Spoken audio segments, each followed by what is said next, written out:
Hello အားလုံးမင်္ဂလာပါ Mr. PC1 Gaming YouTube Channel ကနေမိတ်ဆွေတကယ်ကျွန်တော်အားလုံးကိုပြန်လည်ကြိုဆိုလိုက်ပါတယ်။ Okay ဒီတစ်ခေါက် video လေးကတော့ UPG Mobile မှာ Achievement Mission Achievement Point တွေဆိုတာဘာကိုပြောရလဲပေါ့နော်ကျွန်တော်အနေနဲ့ဒီအကြောင်းအရာလေးကိုသိစိတ်ရှင်းပြပေးသွားမှာဖြစ်ပါတယ်။အဲ့တော့ Achievement Mission Achievement Point ဆိုတာတော့ဒါမိတ်ဆွေတကယ်ကျွန်တော် game ဆောတဲ့သူတိုင်းမှာပြောရမယ်ဆိုရင်တော့ရှိတဲ့နဲ့ကျွန်တော်တို့အရေးချင်းပို့ပြသတဲ့အနေနဲ့ Achievement Mission တွေ Achievement Point တွေကပြတာဖြစ်ပါတယ်။ Profile Picture လေးမှာဝင်လိုက်တာနဲ့ဒီ Achievement Mission ဆိုတဲ့နေရာလေးကိုရောက်သွားမယ်ပေါ့နော်ဒီမှာမိတ်ဆွေတကယ်ကျွန်တော် Achievement Point ကဘယ်လောက်ရှိလဲဆိုတာပြသပေးမယ်ပေါ့နော်ဒီမှာပေါ်လာတော့ Achievement Mission တွေကတချို့ Achievement Mission တွေဆိုရင်လည်းတော်တော်လေးလွယ်ကူတယ်တချို့ Achievement Mission တွေကြောက်လည်းအရင်ခက်ခဲတယ်ပေါ့နော်တောင်းတန်ရုံတချို့ Mission တွေဆိုကျွန်တော်တို့လုံးဝမပြီးသေးဘူးပေါ့နော်အရင်ခက်တယ်ဒီထဲမှာမိတ်ဆွေတကယ်ကျွန်တော်လည်း Achievement Mission တွေများသွားရှိရပေါ့နော်ဒီရွှေရောင် Mission တွေရှိရ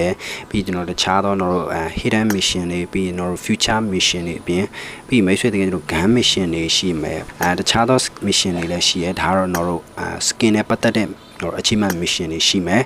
ပြောရမယ်ဆိုတော့ Event Mission လေးတွေရှိမယ်ပေါ့နော်တချို့ကျတော့ RP Mission တွေရှိမယ်ဒီလိုမျိုးတွေပေါ့နော် Achievement Mission တွေများစွာရှိရပေါ့နော်တချို့ Achievement Mission တွေကကျတော့ဒီမှာပေါ်ပြမထားဘူးလောကတော့ hit လောက်ထားရပေါ့နော်ဒီမှာပြမထားပဲတဲ့ဒီ Achievement Mission တွေလည်းကျွန်တော်တို့လုပ်လို့ရတာမျိုးရှိရပေါ့ဒီတော့မိတ်ဆွေတကယ်လို့ Achievement Mission ကဘာကြောင့်အရေးပါတယ်လဲပေါ့နော်ဒါကတော့မိတ်ဆွေတကယ်ကျွန်တော်အကောင့်မှာပေါ့နော် Achievement Mission များရင်မိတ်ဆွေတကယ်ကျွန်တော်ရဲ့အဆင့်ကတော်တော်လေးပြောရမယ်ဆိုကောင်းတယ်လို့ပြောလို့ရတယ်ပေါ့နော်ဒီမှာတော့ worldwide မှာဆိုလဲ Achievement Mission တွေကလုံးဝ9000ကျော်တွေပြတာထားရပေါ့နော်တော်တော်လေးဟိုများတဲ့ပမာဏတွေဖြစ်တယ်ကျွန်တော်တို့မှအခုမှ9000ကျော်ပဲရှိတယ်ပေါ့နော်ဒါလည်းမိတ်ဆွေတကယ်ကျွန်တော် Achievement Mission များအောင်ကျွန်တော်တို့မလုပ်လို့ဖြစ်တယ်ပေါ့နော်ကျွန်တော်ကအခုနောက်ပိုင်းဆိုရင် Achievement Mission တွေကိုပို့ပြီးတော့လုပ်လာရပေါ့နော်ကျွန်တော်ရဲ့တငယ်ချင်းစင်းရင်းထဲမှာဆိုရင်ကျွန်တော်ကထိတ်ဆုံးရပဲပေါ့နော်ဒါ Achievement Mission ကျွန်တော်ကအများဆုံးလုပ်ထားတဲ့အတွက်ကြောင့်မို့ကျွန်တော်ကပထမဆုံးနေရာကိုရရှိလာရပေါ့နော်ဒီ Achievement Mission တွေလည်းအရင်ကြီးတော့မခက်ခဲဘူးပေါ့နော်တချို့ဟာလေးတွေကမိတ်ဆွေတကယ်ကျွန်တော်မလုပ်ဖြစ်တာမျိုးတွေလည်းဖြစ်နိုင်တယ်ပေါ့နော်ဒါတော့ကြောင့်ကျွန်တော်အနေနဲ့ဒီ Achievement Mission တွေပြီး Achievement Point တွေအကြောင်းကိုကျွန်တော်အနေနဲ့